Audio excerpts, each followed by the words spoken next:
We are moments away from the start of trading on the last day of the week. Thank God it's finally here. This is Bloomberg Open Interest. I'm Matt Miller. Take a look at futures. We're losing the gains that we had. Still a green arrow on S&P futures, but as Sonali pointed, we've seen a pretty serious drop already this week. We fell down through 6,000 on Monday, and we were off 1.5% yesterday. Red arrows on NASDAQ and Russell 2000 futures. You hear the bell ringing at the New York Stock Exchange. The U.S. Customs and Border Protection ringing the bell. There's a kid there having the time of his life. When they're not deporting people, they're opening the New York Stock Exchange for trade. And then at the NASDAQ market site, Rocket Pharma ringing the bell. To alleviate some of the stress, they've been down 25% this year. They were down 60% last year. They sold new shares in 2020 for $56, and they're trading for under 10. So it's been a rough ride, but that's life, I guess, in the pharma business. In terms of the major averages, we're looking at the live cash trade as the traders there in the NYSE open the market. We're looking at a flat trade on the S&P 500. NASDAQ down about 0.2%. Tech stocks really haven't been doing so great. We're going to talk to Caroline Hyde in just a moment. She sat down with Andy Jassy yesterday, so I'm excited to hear what she got from them. And then the small caps are down even worse, 0.4% on the Russell 2000. One stock to watch is Hewlett Packard. It's actually just called HP now, but I feel like if I said that, no one would know what I'm talking about. HP's profit outlook fell short of expectations. Tariffs they cite as a problem. Rising costs of components for the products that they make. They make, printers and then other stuff. The company will cut up to 2,000 employees this year in an effort to save $300 million, and the shares are down almost 8% on the day. Sonali? It's a sour way to end a sour week. It is kind of a bummer, isn't it? This is also kind of a bummer. Dell Technologies down 7% as the market opens. Now, they plan to ship $15 billion worth of AI servers this year, and that's a 50% jump from last year. And normally that would be very exciting, but investors are still concerned about the profitability of these products, and that's, of course, reflected in the move. We're going to look back at the week that was in the Magnificent Seven because it's been pretty brutal. Over a 5-day period, you're seeing it down more than 7%, barreling towards 8%. Tariffs, inflation, a potential economic slowdown is all hitting sentiment. Tesla, we have been talking about it all week, is hurting the most, down 30% this year. But if you look at this week, it's actually NVIDIA that's the worst performer, just above Tesla, if you can call it above. We're going to discuss the week in tech that was, bringing in Bloomberg Technology co-host Caroline Hyde, who has talked to so much of the C-suite and even more coming. What is going on? We're all questioning the longevity of the AI hype cycle. And ultimately, when you get the return on AI investment, how much capacity is needed in the long term. And as you speak, really, Jensen Huang was trying to vindicate the fact that this new scaling law has arisen. The fact that we now have these reasoning models is still going to need a significant amount of compute power. But amid this context, the reason the whole market is under pressure at the moment, Sonali, is because of what's happening with the administration. What's happening in terms of the Chinese tariffs that are going to affect HP and certainly hitting some of their cost basis and why they're having to reduce people. We're seeing, of course, Dell speaking to some of the issues when it comes to the cost of goods that they're importing as well, and indeed the tariff implications. And what's interesting is it affects these chip makers. Now, just think about this AI diffusion rule. This is what was coming out yesterday. Microsoft trying to push back against what Biden put in place at the very end of his term, the idea that you can't sell very sophisticated chips, not only into China, but into allies, because it might end up in China. Now, I spoke with Andy Jassy just yesterday, asking him, look, is this an issue for you about the restrictions on selling on chips? Does it affect AWS? But he spoke more to the market. Just take a listen. I don't know how this administration feels about it, but I would say that we share the concern that it has limitations on certain countries who are natural allies of the U.S., who just to be able to do their business and those companies to be able to get done what they want to get done on top of these technology infrastructure platforms like AWS, they're going to need more chips. And so I think if we don't do it, we're going to basically give up that business. And what's interesting is that he's really optimistic about this administration, thinks it's one of the most business-friendly ones yet. He's spoken to President Trump, but ultimately they need some changes to be made here, Matt. One problem, Caroline, I'm going to pick up here because in addition to Amazon, you're also speaking to the CEO of HP, and they are looking to cut up to 2,000 workers through October. All those American jobs that were supposed to be created on the heels of American productivity, where are they? Well, it could be global in nature, and we don't know exactly where these cuts are coming. This is a company that makes a lot of products around the world. But you are right in terms of this is the efficiency. Look, I spoke to Andy Jassy about the delayering he's making of his own workforce. They've got to do more with less. And AI helps you with that as well, guys. But HP, as we're seeing them shift towards an AI PC mode, we are seeing people having to go. They're trying to think about protecting their margins. Margins under pressure because they're having higher cost of goods that they're importing, potential China tariffs on some of those, even though they've been changing their supply chains, and they have to get costs out from somewhere. And it comes to people. They've already stripped out so many jobs. They're just adding to that. All right, Caroline, I'm looking forward to your show. I know you got a lot coming. There's a Meta deal to get financing for massive investments in AI. So Caroline Hyde anchors Bloomberg Tech. That starts in just an hour and a half. And she will have the CEO of Hewlett-Packard on her program as well, Enrique Loris. Well, actually on our program. With you guys. But she'll be joining us. So she's brought us the CEO. For having me. Thank you so much. Thank you for being here. Keep bringing us big CEOs. All right, joining us here at the desk at our headquarters is UBS Wealth Senior U.S. Equity Strategist Nadia Lovell. Nadia, great to have you here on the program. I feel like we're already so freaked out about tariffs that we're getting job cuts and market drops, especially when you look at compared to the rest of the world. U.S. stocks have had their worst start to a year since 1994, but it's only been like 5 weeks since Trump took office. So do we need to give him a little more time? I think so. You know, I think what's causing, obviously, the range of outcome for tariffs is quite broad, right? We'll learn more in coming weeks, but our core view is that we do expect tariffs to go up. I think what's happening also is that tariffs is being used for non-trade related issues as well. You know, so far only the 10% is in place on China, but that's related to drug enforcement on fentanyl. We'll see what happens on Tuesday, you know, in terms of whether you get that 25% on Canada and Mexico. Doesn't he have to do it, Nadia? I mean, he said he was going to do it last month. He gave them another month. If he keeps saying, I'm going to give you 25% tariffs and not doing it, isn't he then the boy who cried wolf? Potentially, but even if you do get them, we don't think that they'll last. They'll probably be temporary because these tariffs, again, are related to non-trade issues. And the fact is that the supply chain is quite integrated within North America, particularly for industries like auto. And so we don't think that that would stick. But what we do expect to see an increase in terms of rhetoric and threats. You think the threats are happening now, but we think that they're going to increase after April 1st when those reports are due from the various federal agencies to address actual trade imbalances. So ultimately, we do think that you get higher tariffs, particularly around China. We think that you get an average of 30% after the second half of this year, and probably some selective tariffs on Europe as well. You know, on the heels of tariffs, a lot of people are still worried about potential inflationary impacts of that. But even of what we've been seeing so far, we love to talk about what happened in tech this week, but what happened in consumer discretionary is equally alarming. The index itself is down 10% just this week.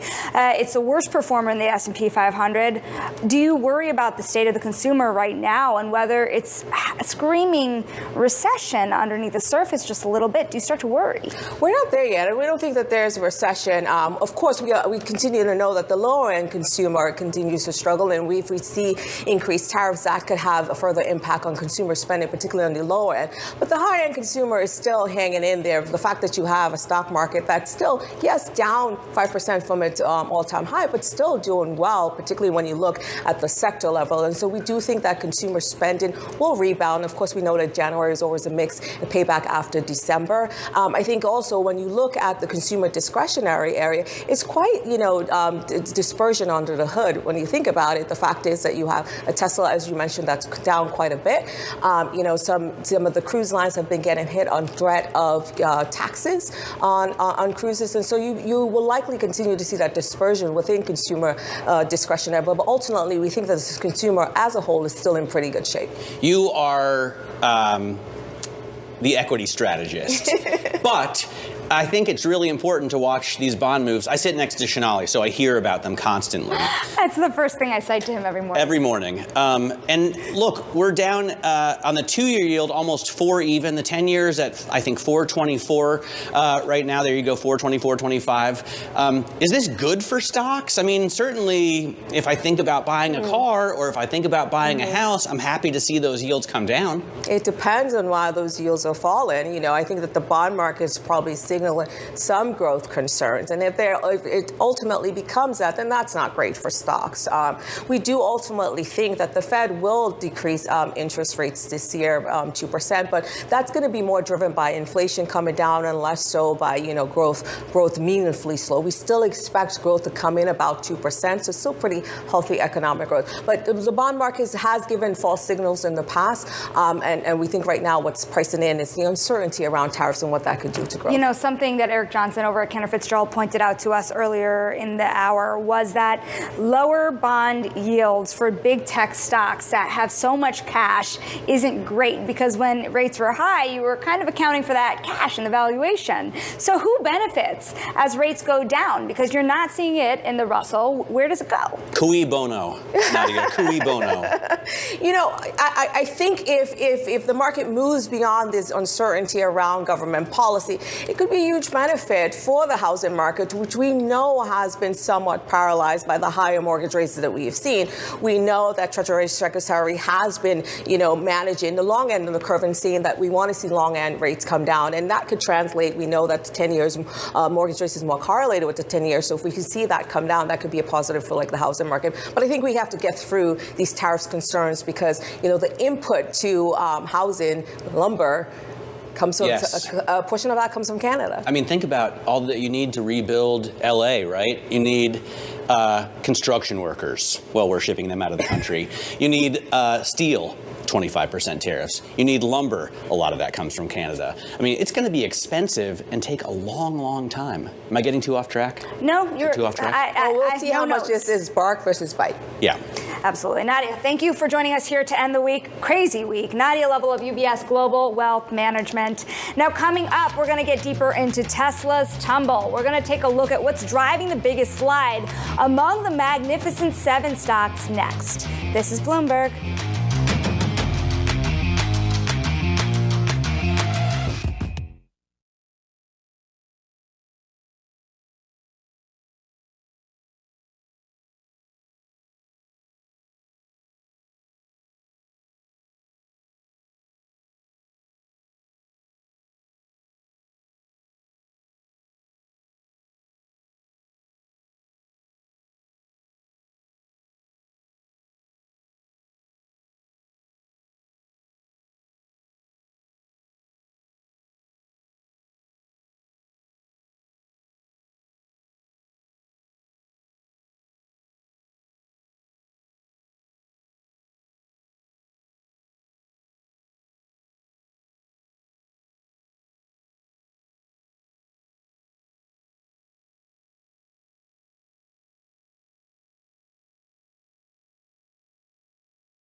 Time now for our top calls, some of the analyst action that we're focusing on this morning, and we'll kick it off with Bath and Body Works getting upgraded to a buy at Citi. The analyst says there's strong innovation in the Bath and Body Works pipeline.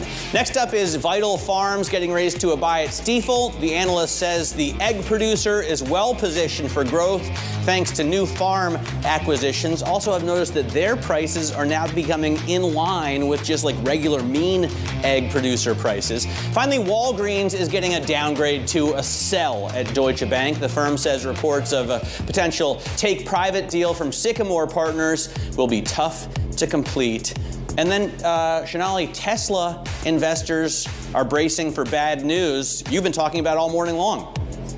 Yeah, this month alone, the stock has lost, as you're showing there, almost $400 billion in market cap. The dive is thanks in part to a slowing auto business and weak sales data. For more, we're joined on the future of Tesla by Bloomberg's Max Chafkin. He hosts the podcast Elon Inc. We're going to talk about the whole Elon world here for a moment, because Tesla, the slump you're seeing, on one hand, we've been making this point in the commercial break, what did investors expect to get for Tesla out of Elon Musk's relationship with the president? Yeah, so two things going on. One is that Elon Musk has made this hard pivot away from the autos business towards what he calls full self-driving, robo-taxis. That business is very speculative, right? It's not clear when it's going to start to make money, when it's going to start to be real. They do not have a robo-taxi yet. The other thing that's going on is his political sort of antics in Washington is starting to alienate parts of Tesla's customer base. You think of a typical Tesla driver. This is like some upper middle class person who lives in the suburbs and cares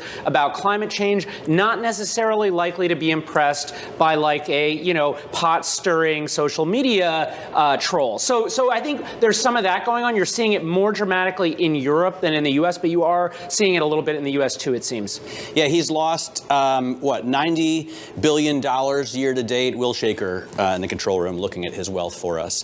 $90 billion year to date, which still makes him an incredibly wealthy person. Does he really care that much? But does he make some of it up on some of the other enterprises? He's getting Starlink deals with the relationship to the FAA. So worth saying, at least I last SpaceX. checked, he's still up since the election. I mean, I think it's no longer this insane increase, probably between 10 and 20% or something. And as you say, he is doing well. He is still wealthy, and he does have these other venues to increase his net worth. We've seen SpaceX's valuation is actually coming up quite a bit because and now it's a private company, so the dynamics aren't exactly the same, but there's a much clearer story of how does Elon Musk profit from his proximity to Trump. With Tesla, much less clear. I do think Elon Musk cares about Tesla's valuation, both because it's just who he is. He cares about the company, but also because he is not the most liquid person in the world. This stock is still an enormous part of how he's going to be able to finance other deals. If he wants to,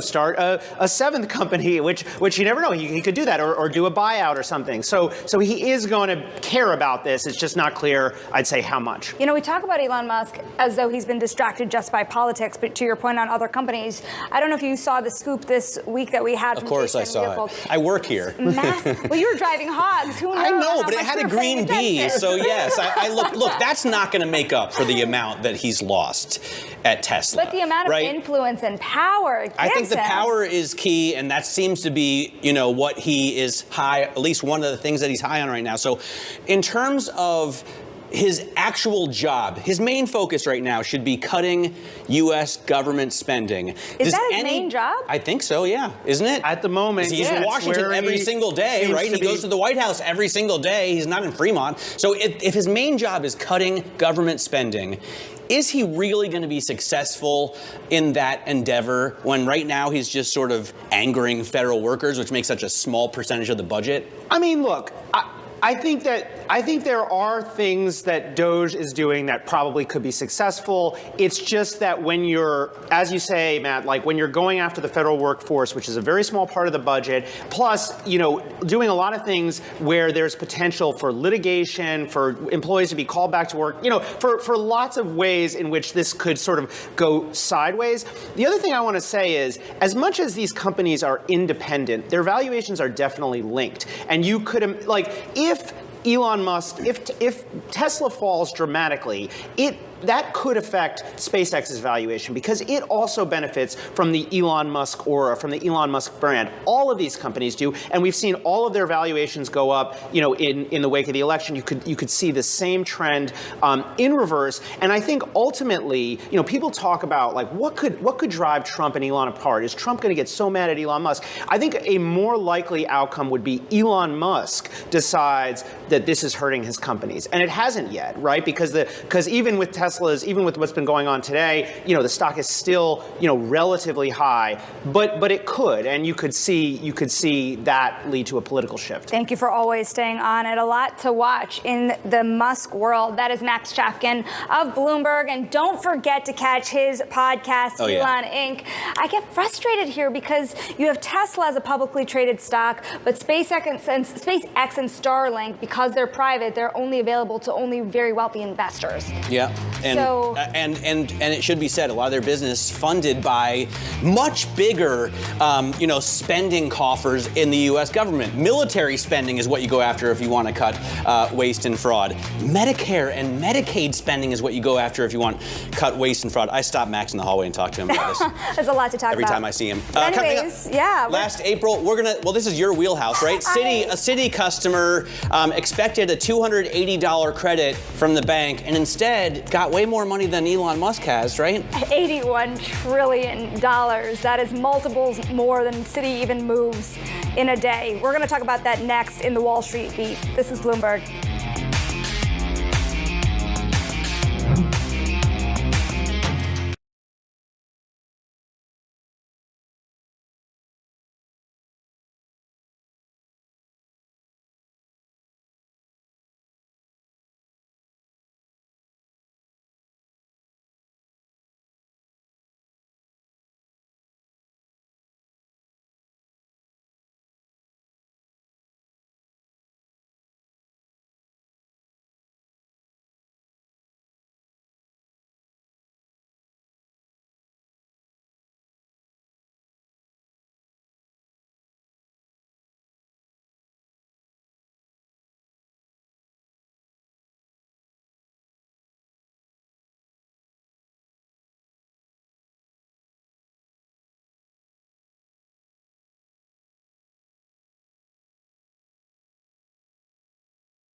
Now, Citigroup is back in the news for a massive credit error. Back in 2020, you might remember, it accidentally credited Revlon $900 million to its holders instead of $8 million, and it only got $500 million back. This time, Citigroup credited $81 trillion into a customer's account. It was supposed to be $280. This is all according to the Financial Times. It took 90 minutes to correct.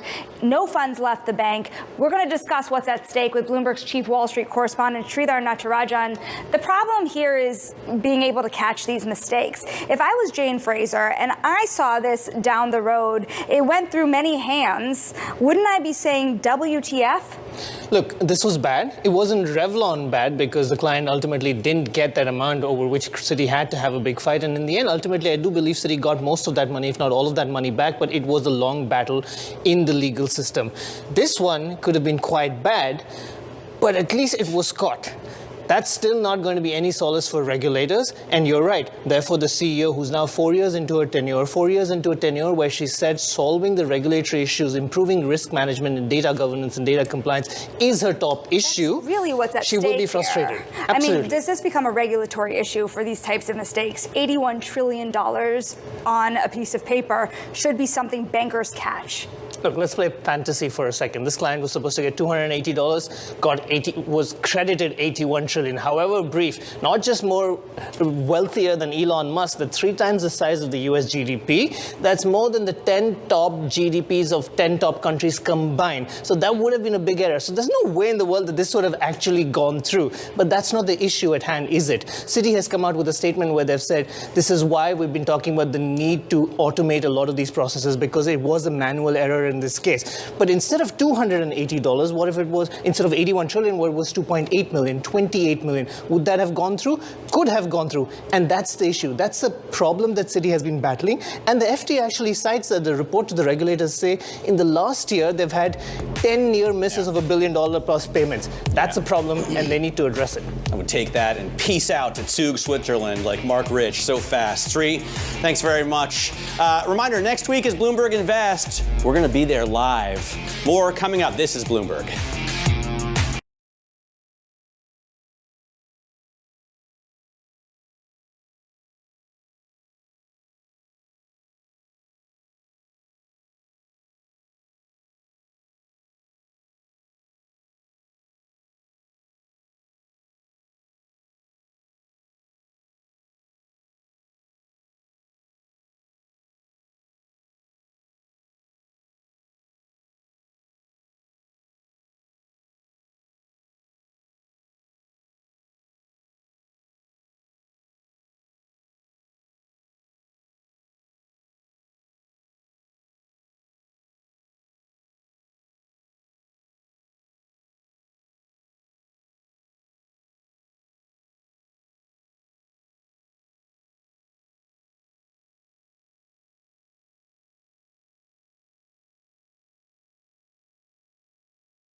Welcome to Open Interest. We are 30 minutes into the trading day. I'm Matt Miller. And I'm Shonali Bassett. Katie Greifeld is off today. And coming up, tech troubles. HP's outlook falls short because of tariffs and rising costs. And HP CEO joins the show in just a few moments. And speaking of rising costs, we're going to speak to Red Robin CEO G.J. Hart as he pushes around with his turnaround plan for the burger chain. Plus, liquidity risks. The SEC raises concerns over Apollo and State Street's private credit ETF that was launched just this week.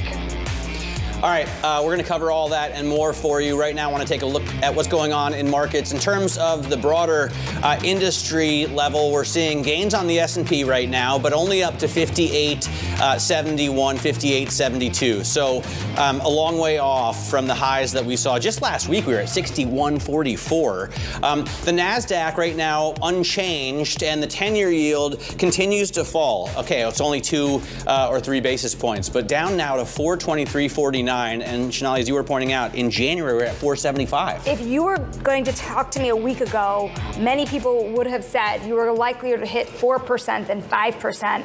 Now the people, and there are a few of them out there calling for 3.5% by the end of the year, they look like they're in the lead today. Yeah, absolutely. And then there's some individual movers we'll talk about throughout the program. Duolingo was shocking to me, down now 20% at the open after disappointing results. But let's talk again about the broader market. Caterina Simonetti joins us, Morgan Stanley Private Wealth Advisor and Senior Portfolio Manager. Caterina, it is, I think, surprising to a lot of people that not only do we see real stock market weakness here 5-6 weeks into Trump 2.0, but actually, compared to the rest of the world, the worst start to a U.S. stock market since 1994. Is it underperformance here, overperformance there? How do you look at it? Well, Matt, it's an absolutely fair question. We can't discount the fact that historically month of February tends to be quite volatile, and we're coming off the historically high performance over the last couple of years, especially in Max 7. And the biggest risk to this market right now, in our view, are valuations here in the U.S. and concentration in investment portfolios, not to mention the potential for inflationary concerns given the tariffs and, of course, the headlines with DOGE and policy changes, and so many of them coming in such a short time frame. So we expect a lot of volatility over the next 6 months until we get clarity on the policy, on tariffs, and quite frankly, we're not the only ones. Fed is paying very close attention as well. Right. If you think about the end of last year, the trade was certainly around U.S. exceptionalism. And then all of a sudden, we get into 2025, and you're looking at the worst performance of the S&P 500 relative to the rest of the world, say the MSCI, since 1994. So if you're looking for places to diversify, is it internationally? Is it in bonds? What's the diversification trade, Caterina? Well, Sonali, the biggest surprise to this market has been performance in European stocks. When you look at last 3 months, they're up 13%. And no surprise, I think that largely it is driven by potential for peace agreement of some kind in Ukraine, potential reinvestments in Ukraine, the rising defense budgets in Europe, and also the, quite frankly, hopes that there will be reinstated natural gas supplies from Russia. All of that is very much a maybe at the moment, but there is hope that some change is about to happen there. So that may be one factor that is driving the European markets. And Europe is not the only one focus for us internationally. China, Chinese stocks, are looking very good. And this is, again, not to say that we don't see opportunities here in the U.S. There's always something in the market that is going to be bullish. And for us, we're seeing this general broadening of the market. But the leadership in the market here in the U.S. is certainly changing.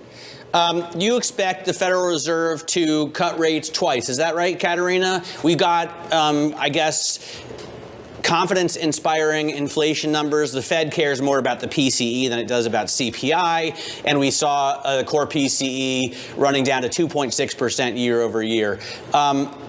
How do you sort of arrange your investment strategy around the idea of really continued lowering of Fed rates? Well, absolutely. Fed will probably cut rates this year, at least once. We're expecting 2 rate cuts, but they're very much on hold at the moment. And, primarily this is driven by the tariff policies and this inflationary concerns that we all share.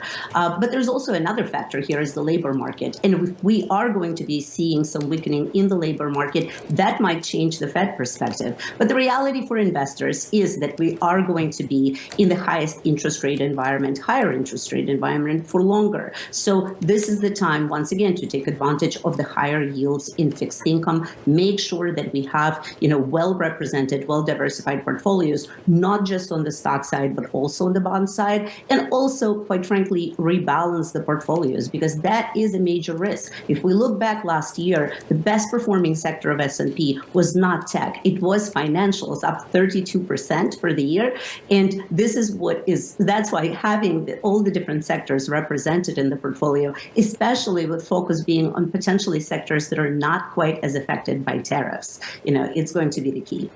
You think about just how much we've seen in terms of downdrafts in the S&P 500 and the NASDAQ, in the Magnificent Seven. With all of the concerns you're outlining, at what point do you recommend to buy the dip? It's clear that many dip buyers are not coming in more recently. Well, it's important to know where our focus should be. And quality stocks have been driving this market. So when we look at individual securities versus broad market indexes, this is where we find opportunities in sectors like financials that benefit and do very well during the high interest rate environment, as well as domestic manufacturing, software, healthcare. We see sectors of the market that present very clear buying opportunities, and buying on dips and strategically positioning this high quality, well-performing stocks with positive earnings in the portfolios makes tremendous amount of sense. Katerina, great to talk to you today. Thanks so much for joining us. Katerina Simonetti there of Morgan Stanley. I want to bring you some quick breaking news on Intel. The Columbus Dispatch says that Intel has slowed the building of its promised $30 billion semiconductor project in central Ohio. Construction there now won't be completed until 2030, and the factory might not open until 2031, so 6 years from now. And this is the second time this year, in this short year so far, that Intel has delayed this project so important to Central Ohio. One great fear I have of the AI boom is between these plants that are supposed to be being built across the country from Intel and others, and between the CHIPS Act, what if it doesn't all come to fruition? Yeah. At the end, these were jobs on the line. And if we don't get that exuberance, does AI productivity outweigh the benefits, at least when you think about societal impacts? Yeah, I think actually David Weston for Wall Street Week has gone to Ohio. He's been to the site and noted that there are businesses opening. Home values have increased. Like, everybody has invested in this. Even Intel, I think, has already put like $4 billion into this. Very, very serious on-the-ground implications. Yeah, all right. So important note for the chip maker and for the great state of Ohio, home to national champions, the Ohio State Buckeyes. Coming up, HP getting hit by tariffs on goods from China. We'll speak with the CEO about the company's latest results next. This is Bloomberg.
Tuesday, President Trump addresses a joint session of Congress for his first major speech since returning to the White House. Tune in to Bloomberg Television and Radio for a special edition of Balance of Power at 8 p.m. Eastern for full coverage of the address, followed by the Democratic response. It all starts Tuesday, only on Bloomberg. Context changes everything.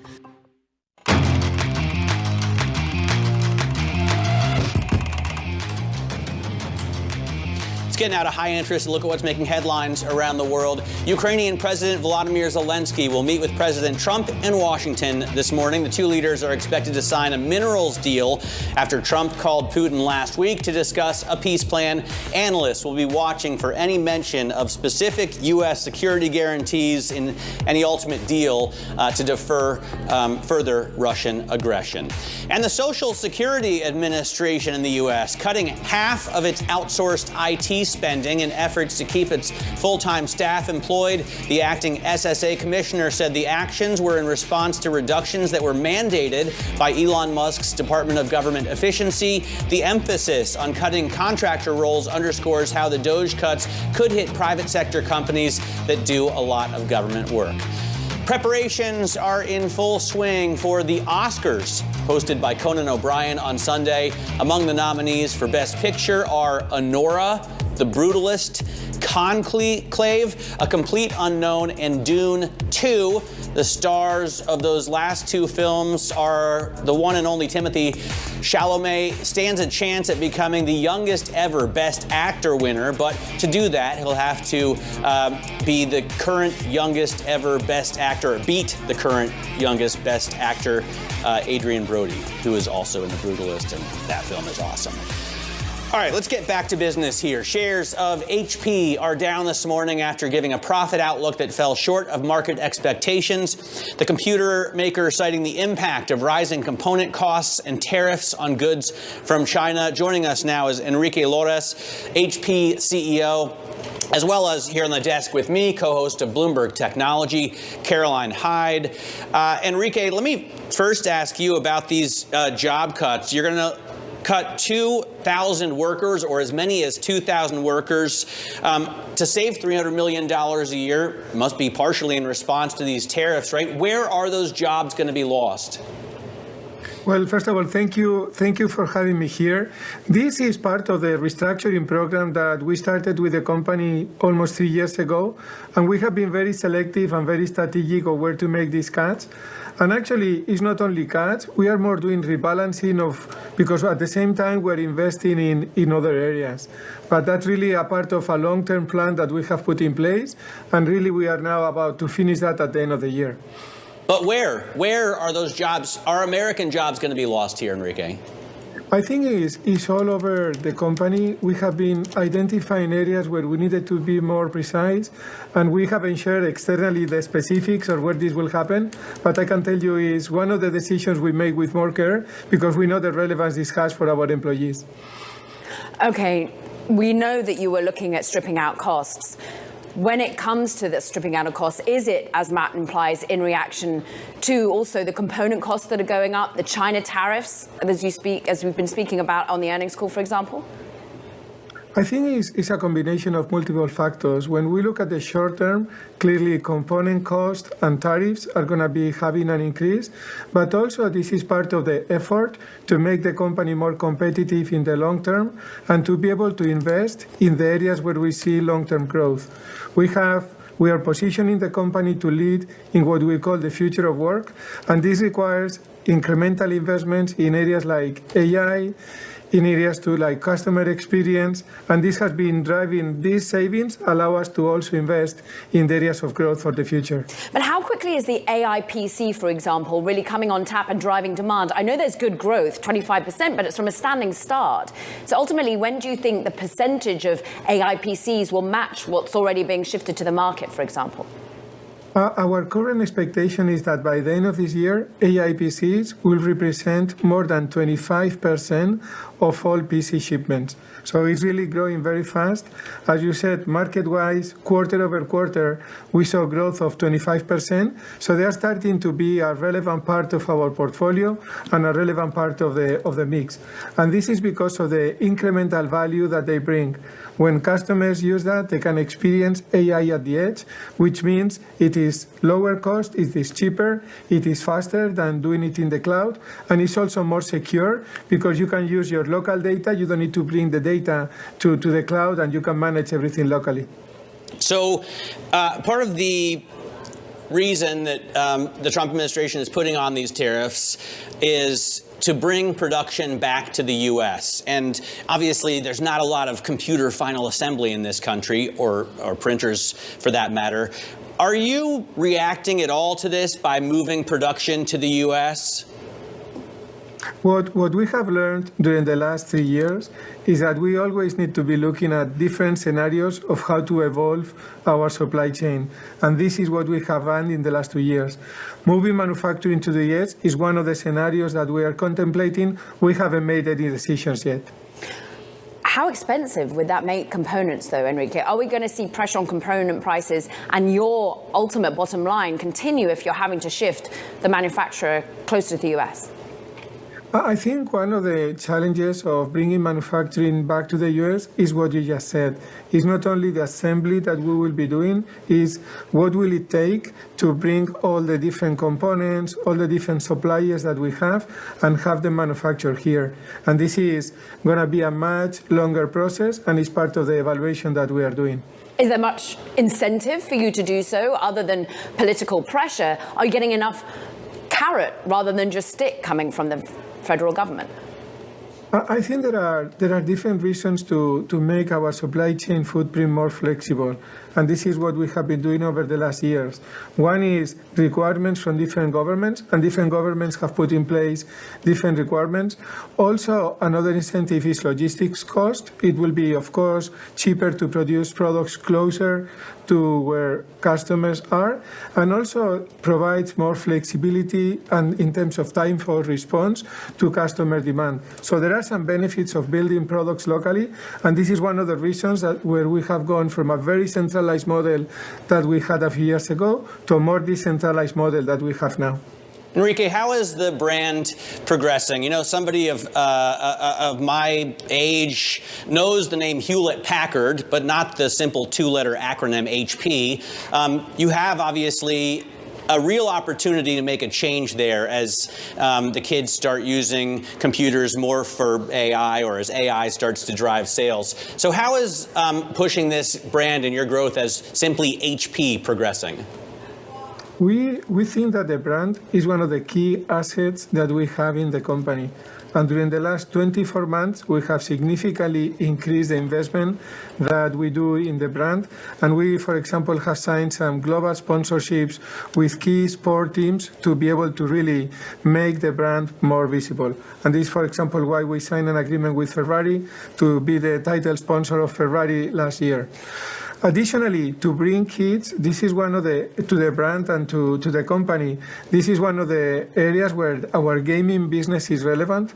We are one of the key gaming suppliers in the world, and by having a strong presence in gaming, we can attract kids and young people to the brand.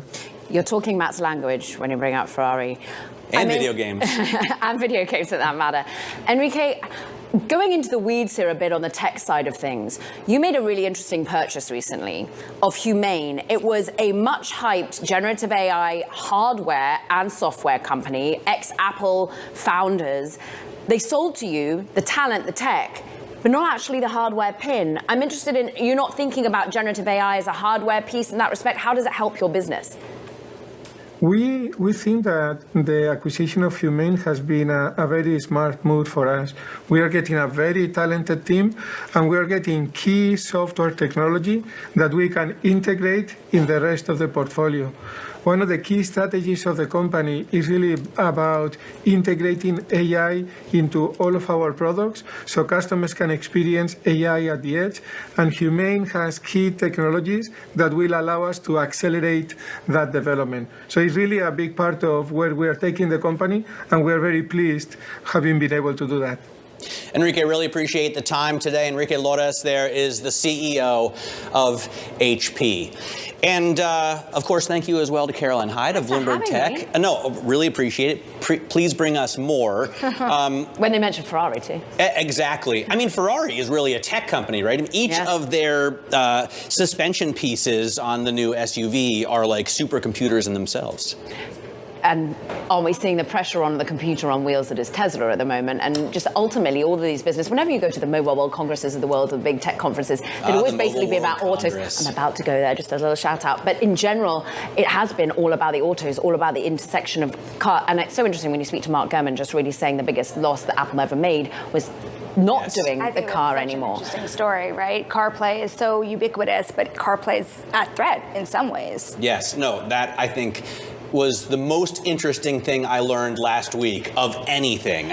But I also loved how you tried to push him on, like, where are these job cuts happening? How are they happening? Because this is something we've got to focus on. When you got Autodesk, the software company, today also announcing 1,300 jobs going. You've got almost 2,000 coming from HP. This is a drip, drip, drip effect. We are not seeing the jobs being added that maybe we thought with technology. Data centers don't employ that many people. And to the point that you've been making here, so many different job cuts for different reasons around the world and in the United States. Remember, Meta also announced some job cuts as well. Caroline, we have to leave it there. We thank you. You are a real hero to the whole network this week. Still ahead, Microsoft hanging on. They're hanging up on Skype after 14 years. Some are disappointed. We're going to tell you about the disconnect next. This is Bloomberg.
And it's time now for Social Climbers. The company's making waves this morning. And first up, it's Microsoft saying that it's the end of the line for Skype, the iconic internet calling and chat service that it bought almost 14 years ago. Skype has been upstaged by smartphone communication apps and Zoom video calls.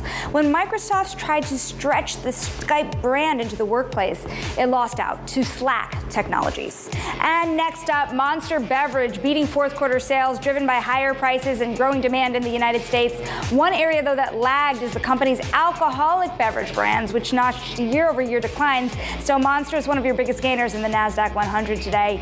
And Duolingo shares, we're watching them cratering after the language learning company reported that fourth quarter results raised some flags for Wall Street analysts, and that includes AI-driven cost pressures and FX concerns. Now coming up, Red Robin is on the comeback trail in its competitive fast casual industry. Red Robin CEO GJ Hart joins us next. Stick with us for that conversation. This is Bloomberg.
The turnaround plan at Red Robin is underway. The historic burger chain is making some big changes. GJ Hart took over in late 2022 after a years-long slump for the firm stock, and his plan is starting to pay off. The company minted the best performance in the last 2 quarters, and the changes come at a time when a number of inflationary headwinds are challenging the food industry. Joining us now, GJ Hart himself, CEO of Red Robin Gourmet Burgers. You know, interesting time to be navigating in your industry, especially because the cost of some types of food have been leading people to change course. For example, Shake Shack has been warning that competitors may double down on beef and chicken with egg prices surging. And if people are doubling down on beef, then do beef prices get impacted? How are you reacting? Are you making any changes to your offerings given what's going on? Well, here at Red Robin, first of all, good morning. Good to be with you. Here at Red Robin, in our turnaround and just we call it a comeback here, we've had a lot of fundamental blocking and tackling work we've had to do. And so part of that is really reinvesting into food quality, raising up to standards at Red Robin, and we've done that now. So I would tell you, we're not changing course from our overall North Star plan, as we call it. But there's no question that inflation are headwinds in our industry, and the consumers ever more sensitive to pricing, and there's more and more value out there. So we do it around appointment dining, which is taking lower volume days of the week and promoting and having some price points. But what our strategy is with that, it gives guests the opportunity to come into Red Robin and really see what we're up to, and that there's a whole new Red Robin here, and that we're worthy of getting in their consideration set. It's a far more labor-intensive restaurant than maybe other burger chains around the U.S. How have labor costs been, and how is it managing a labor force right now? Yeah, so there's no question. There's the pressure on labor, particularly out in some of the high minimum wage states. In our comeback strategy, it was reinvesting labor back into our business so that we could provide the appropriate hospitality and fun to our guests. And we've been doing that. And now, as we enter into the third year, or this year in 2025, we're really focused on the efficiency we can gain, because we've had to retrain and rewrite every training manual for everything that we're doing. And so now that we're through that, we can really focus on becoming much more efficient, and that is one of our priorities this year. Do you worry about labor costs moving forward as well? With the immigration policies that are being put forward by the Trump administration, there have been a number of restaurant companies in particular that are worried about what that would mean for the cost of labor. Yeah, well, it's yet to be seen. One of the things that we have here at Red Robin, with being a 56-year-old brand, we have a lot of long tenured team members all over this country, and so that's a good staple and steady group that we have, and we're pretty well fully staffed around the country. So we're definitely paying attention to it, but I wouldn't tell you that I'm overly worried about it at this point. How hard is it to operate as a, fairly old brand? I mean, you're at least as old as I am, in a world when these kind of smash burger, trendy restaurants are growing so prolifically. How do you keep the brand fresh? Yeah, well, first I would say that Red Robin has been known as the burger authority, really mixing different flavors with burgers and doing some very unique and different things like our lava queso burger or our Mad Love burger or jalapeno heat wave, things like that. And so we continue down the path of innovation and being really the leader around being the burger authority on gourmet burgers. But there's no question that some of the more fast casual concepts, they're growing fast and certainly have some intrusion and competition to us. But remember, we are a full service experience here at Red Robin and what we call casual dining. And so if you want a great experience for a night out with your family, we're the place to go. And oh, by the way, we really will give you some unique opportunities to try different products that have unique flavors. And so from that aspect, we're a little bit different than most of those other folks. I wonder about New York City. I don't believe there's a Texas Roadhouse here, which, is your previous employer. And I know there's no Red Robin here because I was looking for one all day yesterday. So why, it's not just you, why do a lot of, nationwide restaurant brands skip New York City? Well, I think, listen, we don't have anything in New York City. We do have plenty in New Jersey. Part of it is just, in an economic model in the restaurant business, occupancy costs are a key component. And in places like Manhattan or New York City, it's super, super expensive. And there is a ton of competition. And so there's so many, and if you're a casual brand like us, there's just so much white space around the United States. We're a community brand. We want to be part of communities. And so, it's pretty tough to be part of Manhattan as a, one restaurant in a big sea of other folks. So I think that's part of it. And if you really want to put it as a showcase, things like Times Square, lots of people will do that. Certainly you can do that, but you need to be willing to understand that that's going to have cost ramifications and be pretty tough to make money. I want to go back to something you were talking about a little earlier, where consumers really are cost conscious, and in your industry in particular, there have been a lot of value offers out there, $5 value offers in particular. That seems to be a golden number. I know you offer that $10 cheeseburger Tuesday, for example. Do you think that you need to go lower in price point because of what you're seeing from fast casual?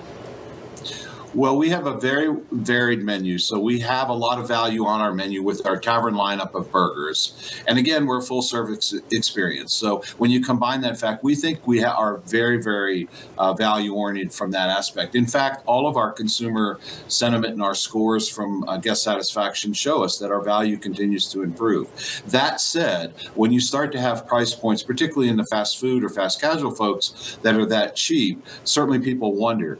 But at the end of the day, we think we're hitting the right mark. So we have our Monster Mondays, which is essentially where you can get $1 or $2 off on items, and you can really get a lot of value there.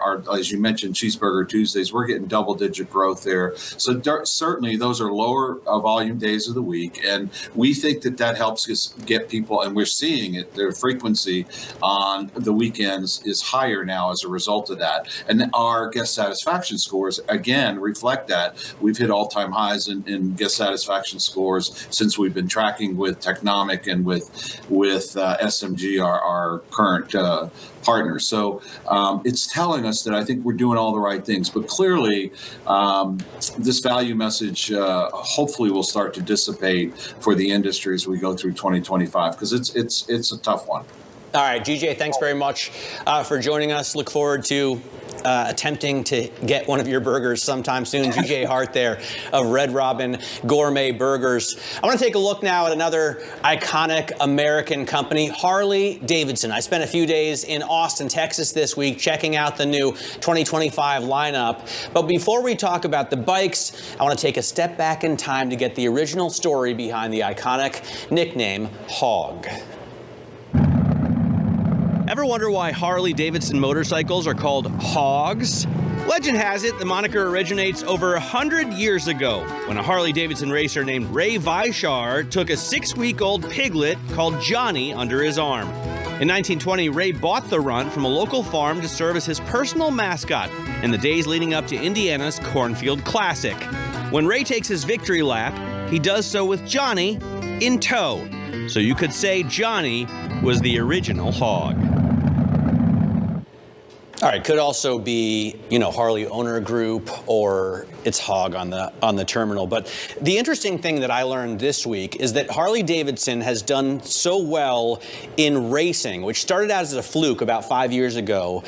These giant baggers, not these kind of little cruisers that I was riding, but the huge Road Glide and Street Glide baggers are racing, and it's caught on so much with Americans that they're really pushing the brand towards sports bikes. So the Lowrider S and the Lowrider ST have a high output 117 cubic inch motor that just moves, and it's so much fun. First of all, I love that package. That pig was very cute. Johnny. And on the racing here, which scares me, but frankly, is there kind of sports franchise being built around it yet? Yeah, absolutely. So it started out as, I think, kind of a fluke, Harley versus Indian in 2020, but those brands have both put so much into it, and it's become so popular, not only here in the US, but also in Asia, that they're teaming up with MotoGP. They're at the Moto America races, and it's becoming something that a lot more people are tuning in to watch, and the racers are becoming household names. Feels like it needs a Netflix show.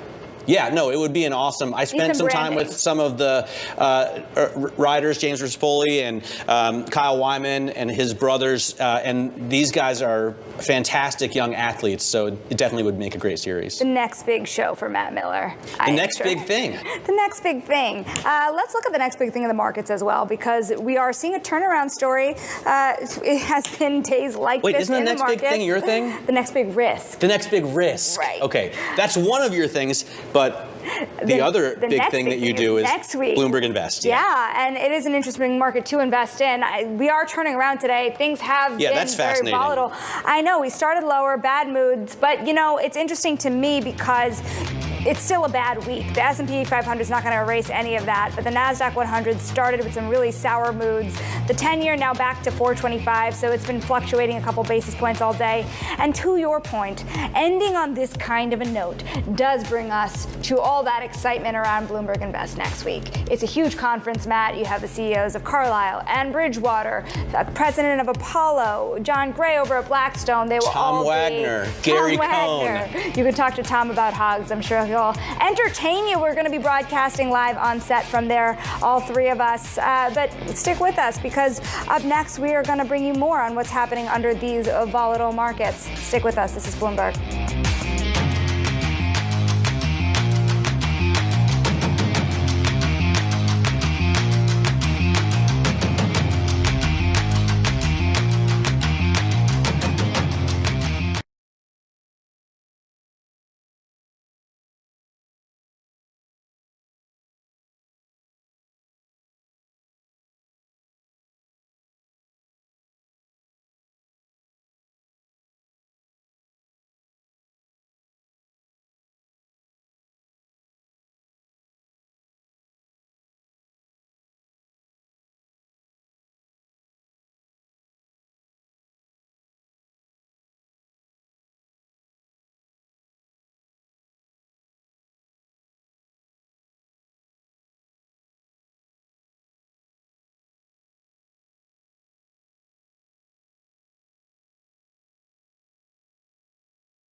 Time now for our Wall Street Week conversation. The Consumer Financial Protection Bureau is moving to drop a suit against Capital One that it brought during the Biden administration. That suit accused the bank of cheating customers out of $2 billion. The Bureau is at the center of the Trump administration's effort to slash federal spending. So where does that leave the future of bank regulation? David Westin put that question to Columbia Law School professor Catherine Judge.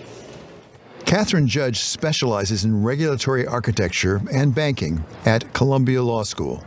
The regulatory structure when it comes to financial regulation is an absolute mess. I don't think anybody would disagree with that. We have the CFTC and the SEC as two different market regulators. We have three different banking regulators overseeing banks. So I think there's a lot to be said for saying, let's look at the overall regulatory regime and let's come up with a blueprint that significantly simplifies that regime. We've had a bunch of executive reports, the Volcker report that really tried to say, here's how we can have a more rational and more systematic regulatory regime. That's not what we're seeing right now, but there's a lot to be said for moving in that direction. We have a new Trump administration, and it is dedicated, among other things, to deregulation. One of the first places it's focused is the CFPB. Tell us about whether they have a point that maybe the government went too far in regulating the banks in the CFPB. I mean, there's some really interesting questions there. So one of the key things to note about the CFPB is that a lot of what it's trying to do was just level the playing field between banks and non-banks. So banks long had obligations to engage in fair lending and to provide truth in connection with their lending activities. And a lot of what the CFPB did said, we have this really robust system of oversight and enforcement for banks. But we have all these non-banks. Let's make sure we have a more even playing field. And then let's create a separate regulator. So that way they have to kind of all do these things together. But one of the important things to note is it didn't create new law. What it really did was just change the supervisory mechanism and the enforcement mechanism around existing laws. And so there's a lot to be said for questioning kind of what is the optimal level of regulation, what is the optimal level of enforcement, but then you actually have to get the substantive law rather than this kind of structure through which it's actually enforced. There have been consumer protection laws in the states for many, many years. If the CFPB were to go away, could the states step in a federal system and do some of what we need the CFPB to do? So the states are certainly going to step in. They can play a very important role in this domain. They're not a perfect substitute, and actually it makes it very difficult for regulated entities because suddenly you're having to look at a lot of different states. So one of the things that's really important to note if you're a regulated entity is right now you might be really frustrated with the underlying rules, and you might look at the CFPB as a face of the body that's implementing those rules, but you're not going to get out of any of those rules or legal obligations. You're not going to be able to avoid the possibility of enforcement. It's just going to come from a different source. Talking about the regulating the banks, and the non-banks for that matter right now, beyond the CFPB, you are an expert in this area. Are there places that we could make sensible reforms? You said the system overall is a mess. There's a lot of ways we could make very, very sensible reforms. And I think we could make sensible reforms in terms of structure. There's also a lot of sensible reforms that we could make in terms of the nature of the actual regulatory burdens. We have a tendency with both structures and burdens to be additive, just layer a bunch of things on top of each other and not think holistically about how they all fit together.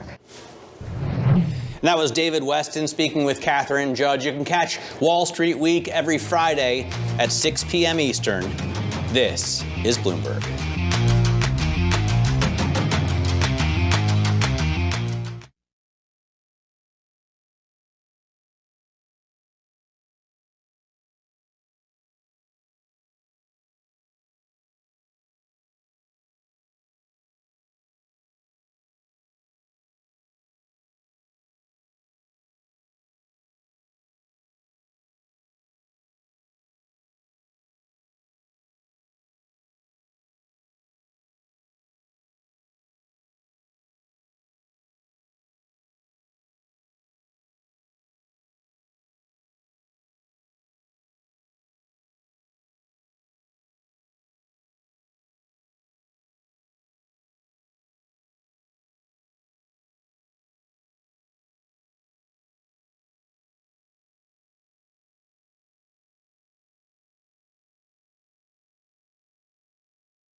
I think ETFs in equities make a tremendous amount of sense. In credit, by contrast, I don't think it's an interesting product broadly. There's not liquidity in necessarily the underlying names, particularly as you get more private.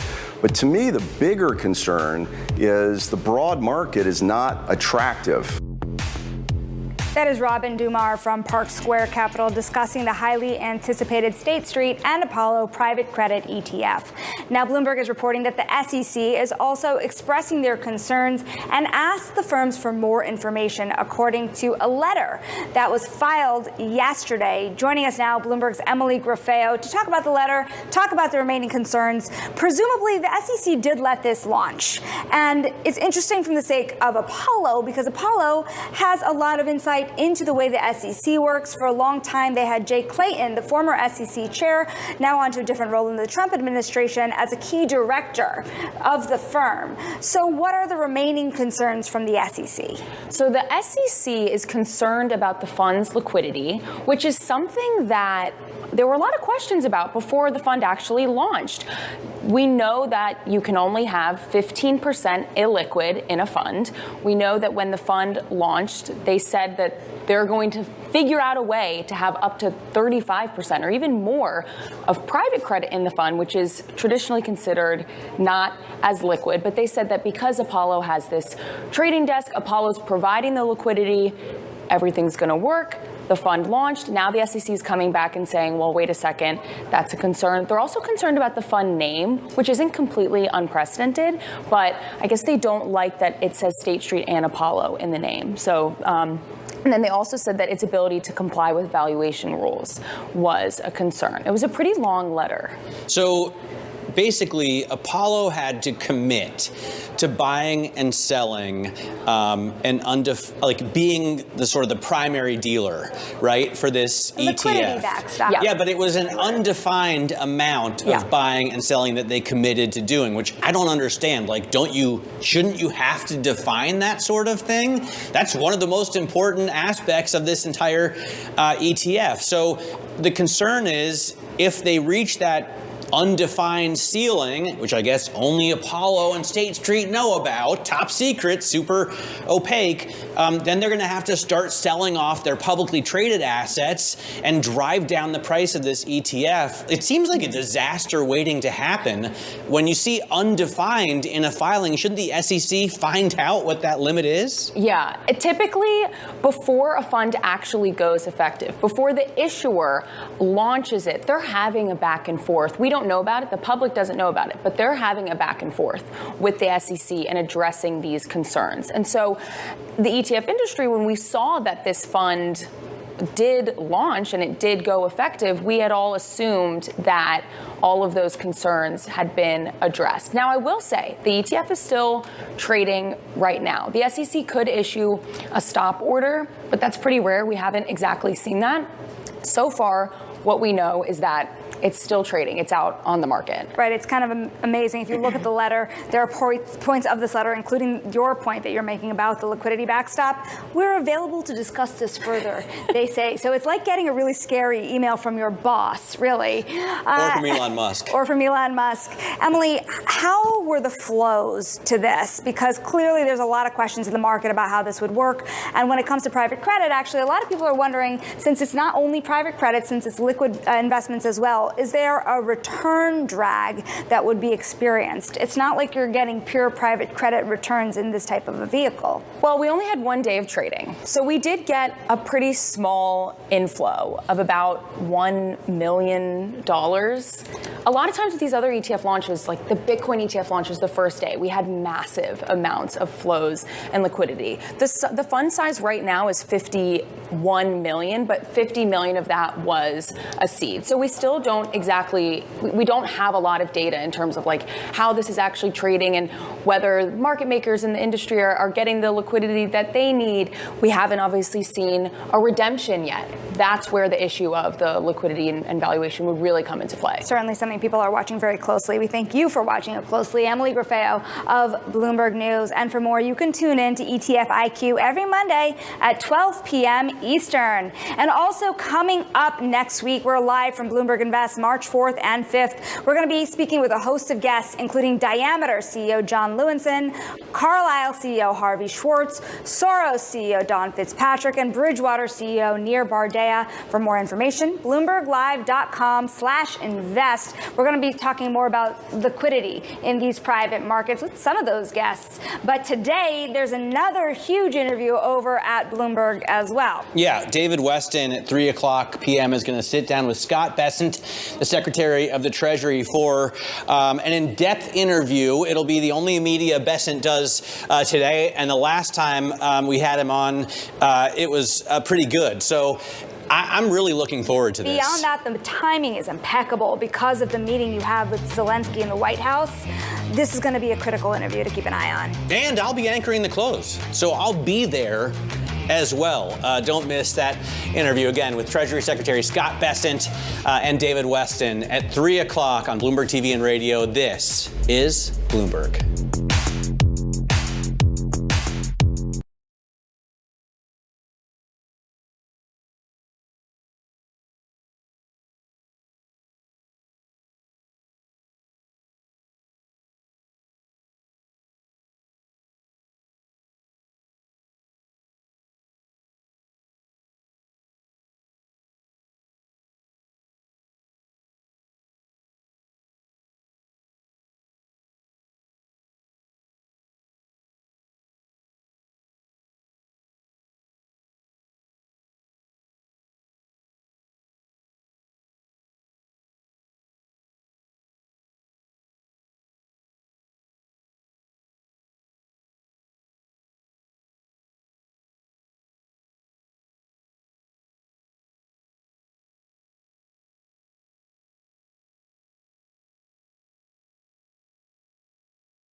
From the heart of where innovation, money, and power collide in Silicon Valley and beyond, this is Bloomberg Technology with Caroline Hyde and Ed Ludlow.